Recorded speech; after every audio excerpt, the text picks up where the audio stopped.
Well, guys, this is my first attempt at doing a radio show and talking about, well, I don't know. We'll figure it out as we go. The first thing I want to talk about is the whole Connecticut thing. It's getting pretty ridiculous. I mean, either they have to go after those AR-15s or they're going to have to repeal the law. I mean, there's just no ifs, ands, or buts about it. It's either they follow through with the law or they repeal it. I mean, you can't enact a law like that and then not do anything. It's just I don't understand what their tactic is, but we all know what the registration will lead to. There's no reason for the government to want you to register your weapons and have it a felony if you don't register that weapon out of the blue. I mean, there's so many millions of AR-15s out on the market, and this state of Connecticut wants to register them, and it's just a joke. I mean, we all know that there's no reason to have to register any weapon at all. There's nothing's going to come of this. Crime is not going to come down, and these liberals think that, oh, if we register the weapons, oh, the crime will come down. How is the crime going to come down after you register your weapon? That's what I want to know is, how does that stop crime? How does that physically stop you from committing a crime? I mean, that whack job in Connecticut who killed all those kids, he stole his. I mean, registration wouldn't have stopped anyway. I mean, that guy went and stole his anyway. So not only that, he killed his own mother to get to those weapons.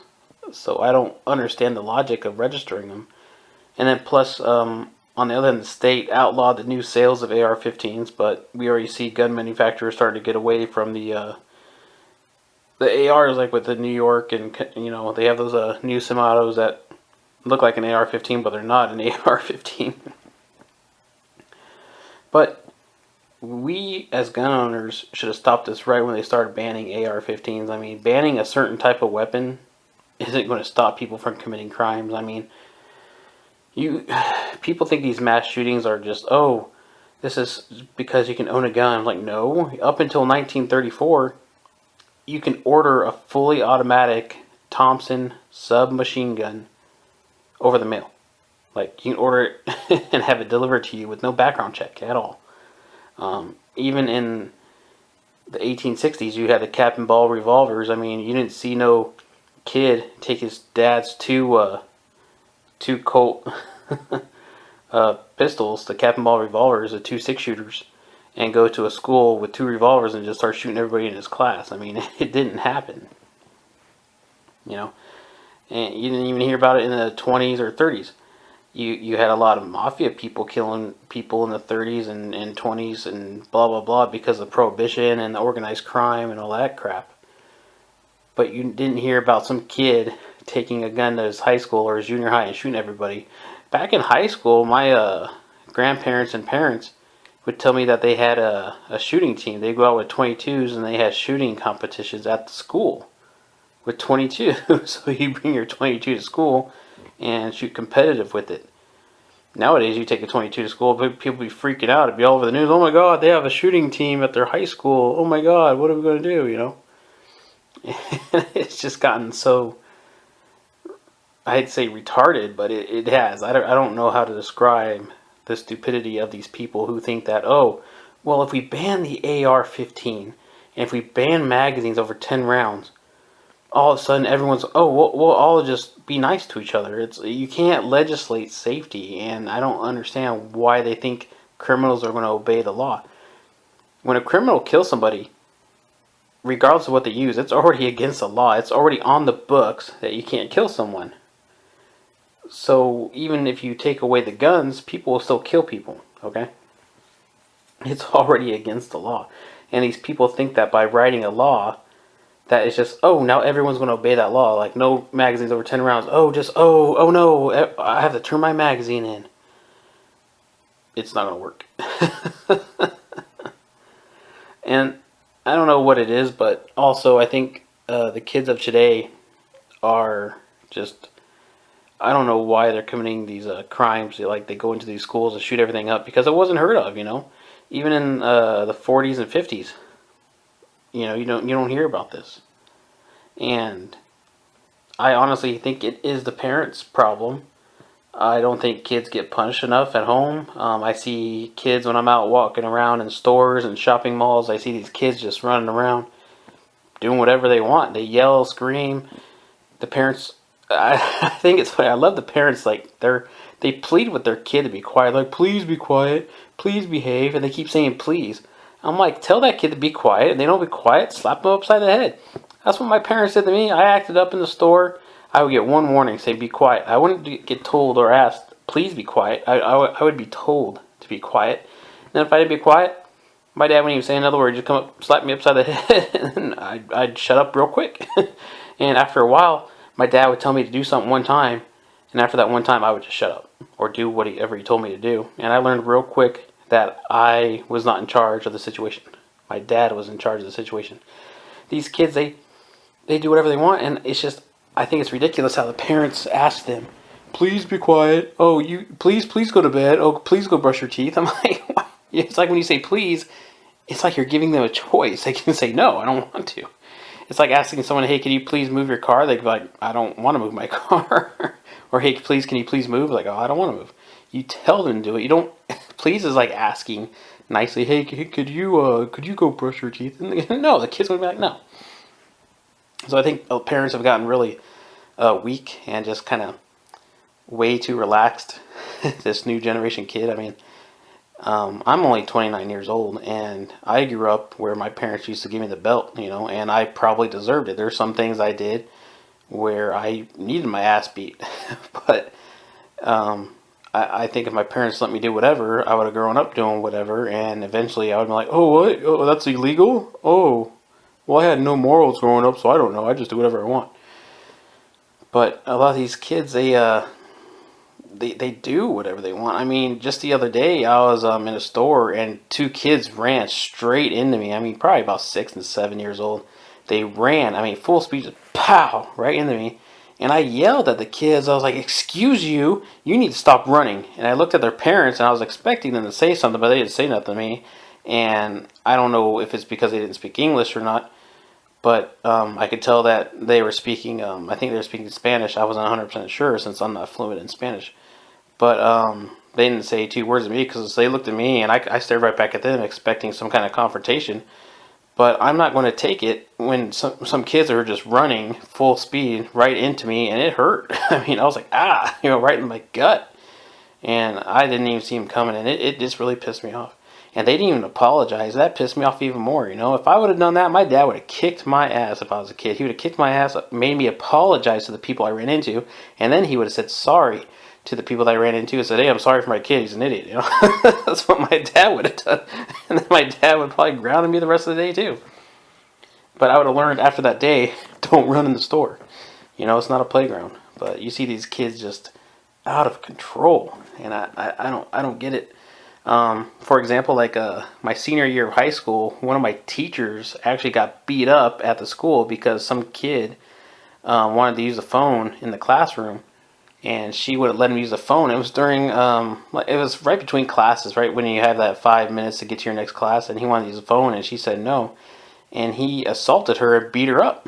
And this was in my high school in Southern California, and it was just ridiculous. I'm like, my parents and grandparents would tell me that they would have never hit their teachers. They said that the gym teacher used to whip their ass if they wouldn't behave, Now it's like, when I was in high school, and sophomore year, senior year, junior year included, I would see kids just curse at the teachers, tell them to go to hell, and other obscene words, and nothing would happen. They wouldn't get suspended or expelled. They're obnoxious in class. They do whatever they want, and they make it harder for the rest of us who actually want to do good in class to learn anything because they're disruptive. And I've told my dad, and he's called the school complaining about it. Nothing happens, And a big part of it is, I think, is that the school gets so much money per student being there, so they're not going to expel these kids, but they should, And I encourage parents to call these schools when other people are being disruptive and your kid can't learn. But enough about the school system. That's a whole nother topic in its own. But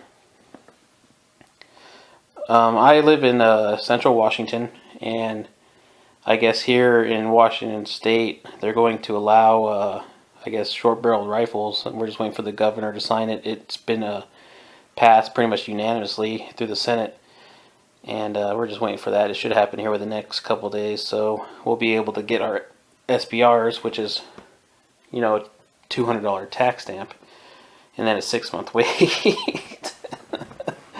But I'm thinking about getting something. I don't know. I'm tossing around a couple ideas of what I want.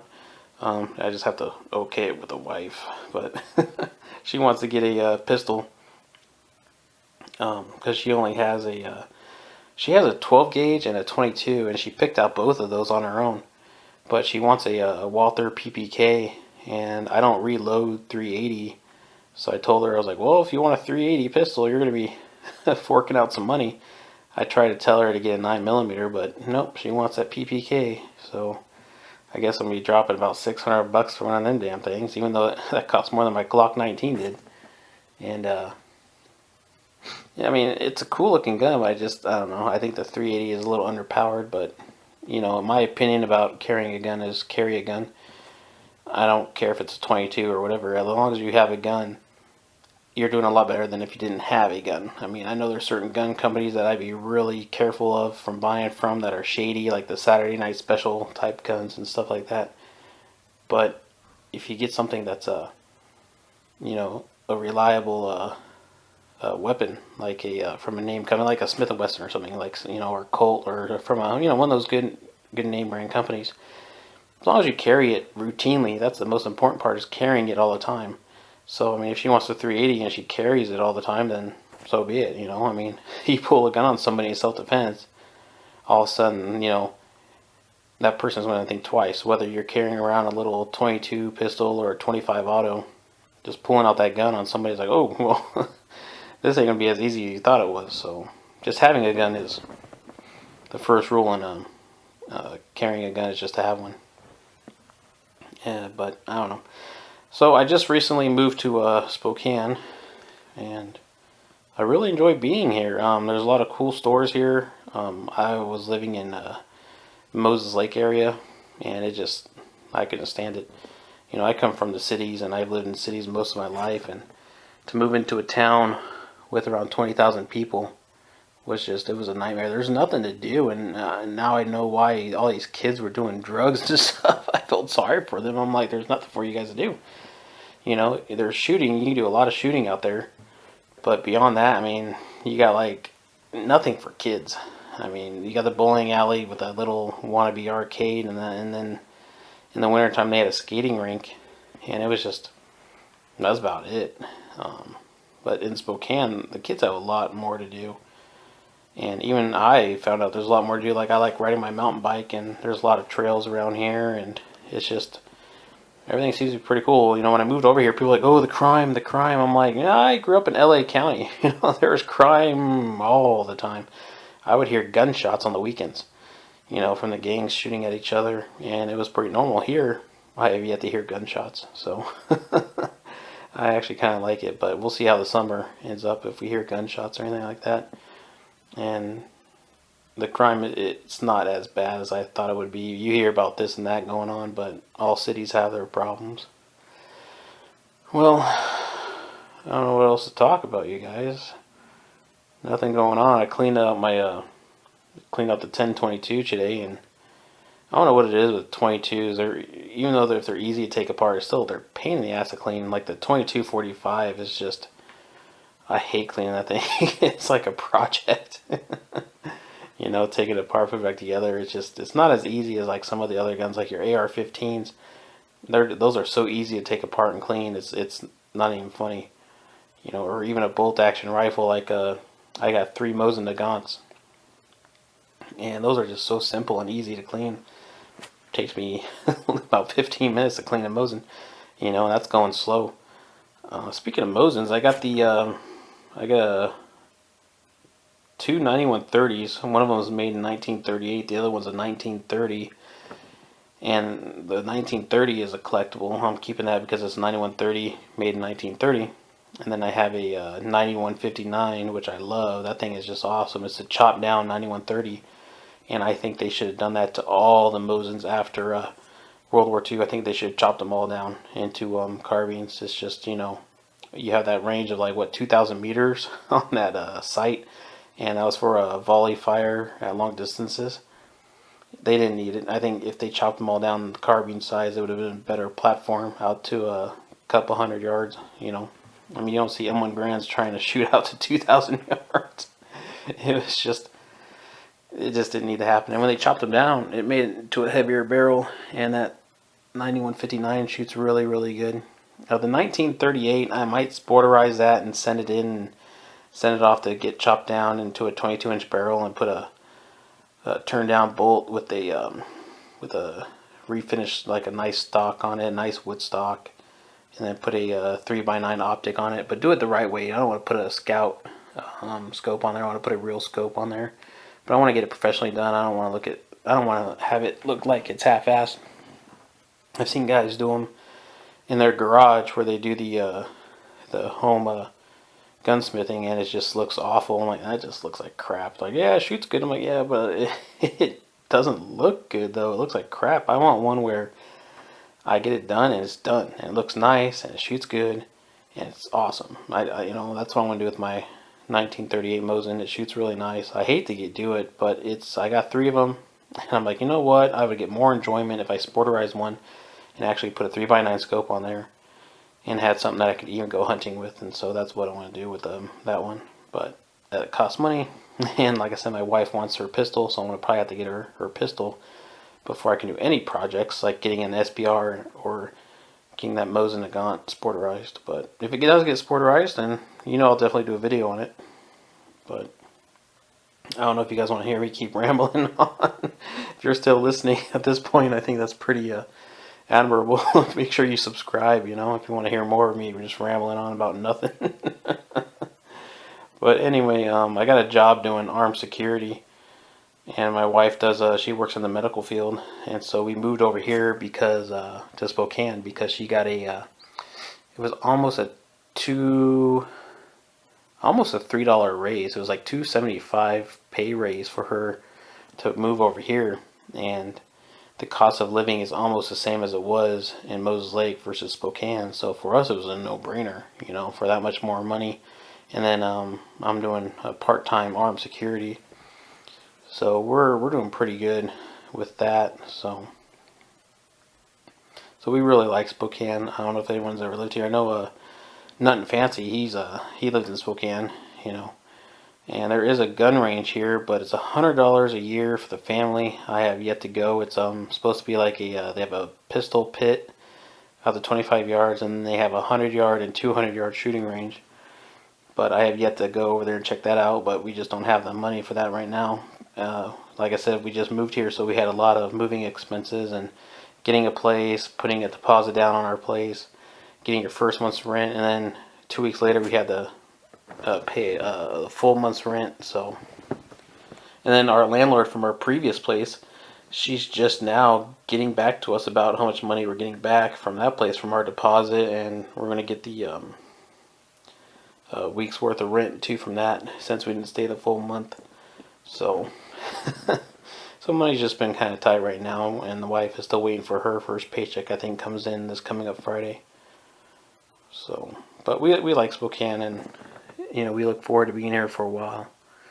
But we'll see how this little radio broadcast does, and maybe I'll get some guest speakers on here. I know some people from like Oath Keepers, and even guys from the Spokane County Militia who might want to come in here, and I can do an interview with them, even though I'm not really affiliated with them. I talk to them, but I'm like, you know, I don't really care to go and do anything with them.